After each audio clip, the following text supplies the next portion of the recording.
Today we're going to be talking about no ice. You have an LG refrigerator and you have no ice. What are the things you can do to hopefully prevent having to call a service technician to your home? And what we're going to do is talk about those things. Now the first thing obviously is there power to the refrigerator? Is it plugged in? That doesn't mean you need to pull it out and have a meter. It just means maybe open the door, do the lights come on? Hey, you got power. Now, if you had a storm or a tornado, hurricane, and you've noticed the power in your house is dimmer, then yes, you may need an electrician to verify proper voltage. But just to make sure we have voltage, we have power, just making sure your display works. That is probably the easiest thing you can do. The second thing I'm going to tell you is based on how old or how long the unit's been sitting there. For brand new installations, you're not going to see a lot of ice for the first 24 to 48 hours. It takes about 24 hours of the unit being plugged in to remove all the heat and start producing ice.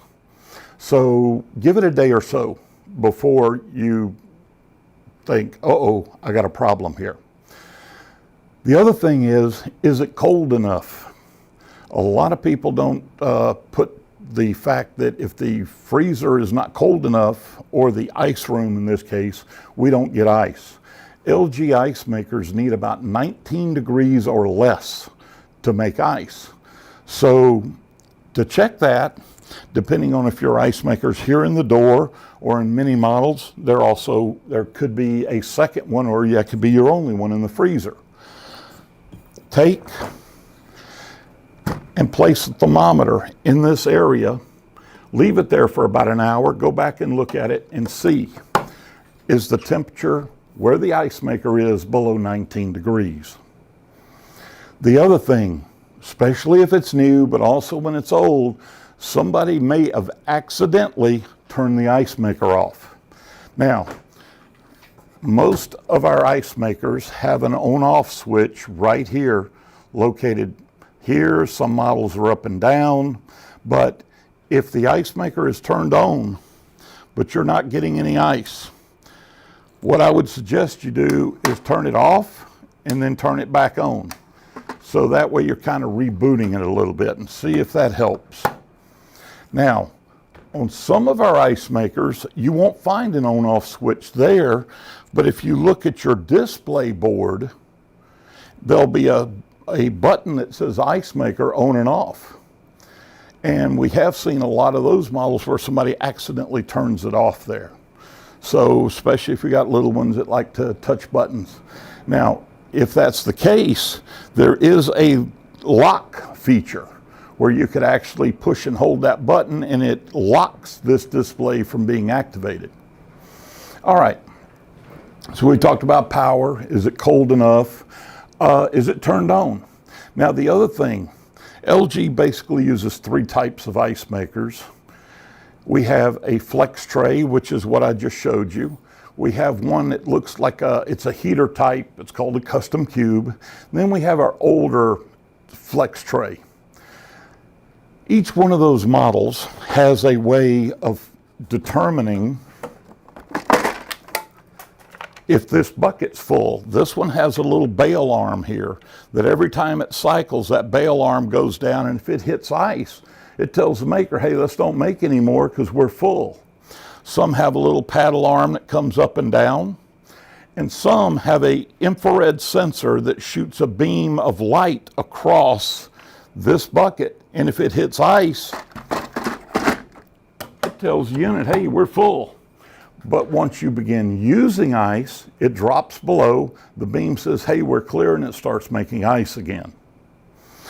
Now, the other thing is the water turned on.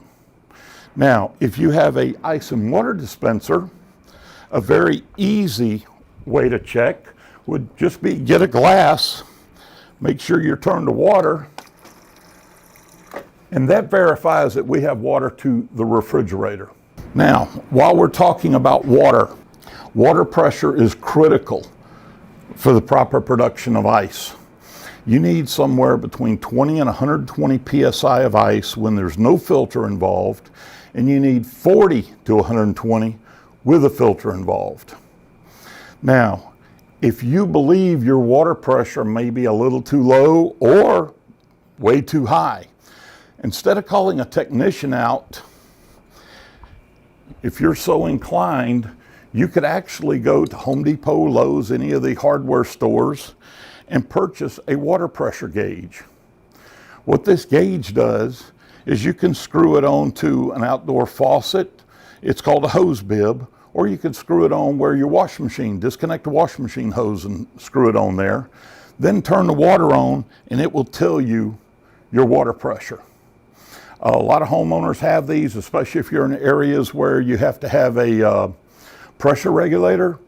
After several years they go bad. I just experienced that at my house, so I've got one of these at home, and periodically I'll turn it on and just check what my water pressure is. But these can alert you to problems that could not only affect your ice making, but things in your home. Now, the other things, this would be especially true for a brand new installation. Let's say your display won't take commands. Or you open up the door slowly and you see the light still on in the refrigerator even though the door was shut. Now you can verify that one of two ways. On older products, they actually had little push button switches up here. On the newer products, we use what's called a reed switch, and you need a magnet. So you can actually open the door, and there would be a switch with a little button. You'd push it in, the light should go on and off. The newer units use what's called a reed switch. There's actually a magnet right here, and when it gets close to here, it tells it, hey, door's shut, cut the light off. Now I've got a small magnet, and if I hold it right up here, I get my lights to go off. You could do the same thing in your home, and if you put a magnet up here, and you can't get the lights to turn off, and it's a new installation, if they pulled the doors off to bring your refrigerator in the home, not only did they take this cover off, but there are wiring connections that go to that switch. And if they forgot to plug them in, the unit does not know when the door opens and closes. So what will happen is it will cease ice production. It won't allow the ice to go on because it says, hey, the door's open. We don't need to make ice, and it's not going to get cold enough either. So the installer, whether it's yourself or an installation company, they should come back in and check those connections. All right. Now, the other thing, is your refrigerator set correctly as far as temperatures? When you touch this board, you wake it up. LG suggests that you set your temperatures at 0 and 37. When you go less than 0, you're not really gaining anything other than costing yourself more money to run the refrigerator. And 37 has been tested to find out that that's pretty much the best temperature to store dairy products for the longest life. All right. Now, so you've had the refrigerator a while, we're not making ice, and you've gone through some of these things I'm telling you. The other thing to look at is right here. If you touch the display and wake it up, and instead of seeing your temperatures, you're seeing like EFF. That's telling you that is an error code, that there is a problem with your refrigerator. Now, if you get an error code, you should call in for service. That error code's telling you that there is something wrong with your refrigerator. So if there's an error code, that could be the reason you're not cooling properly. So when you call in for service, be sure to tell them what you're seeing on the display. All right.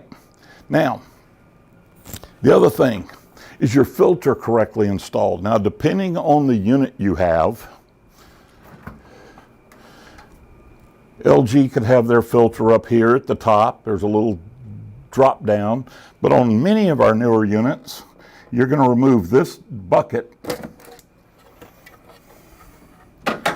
and the filter is right here. So it comes out about 45 degrees. Grasp it and turn it and just pull straight out. Now, to reseat it, you'll get the new filter. It'll have plastic on it. You take the plastic and pull the cap off. You're going to take and stick this filter in. You'll feel when it lines up, and then push and turn about a quarter turn. It'll lock in. Push it in. Place your bucket in. And that hides it. Now,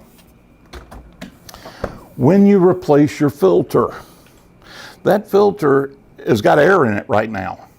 So after you replace the filter, so you don't wind up getting air in your lines, we suggest you get a pitcher, come over here, place it on water, and purge about a gallon, gallon and a half of water.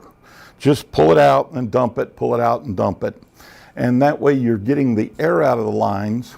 So let's say if you didn't do that, your ice maker, instead of getting the amount of water it needs to make 12 cubes, because of the air, it made 4. So it could actually cause a problem there. So it's always best when you replace the filter, purge it to get the air from the lines. Hopefully, this little tutorial video today will help you determine if your no ice condition is something you can take care of or you need to call the service technician. I would like to note one other thing. When you purchase and replace your filter, please use an LG filter. So hopefully today what we've covered about no ice in your LG refrigerator will help you possibly prevent a service call and get you back to producing ice. On behalf of LG, have a great day.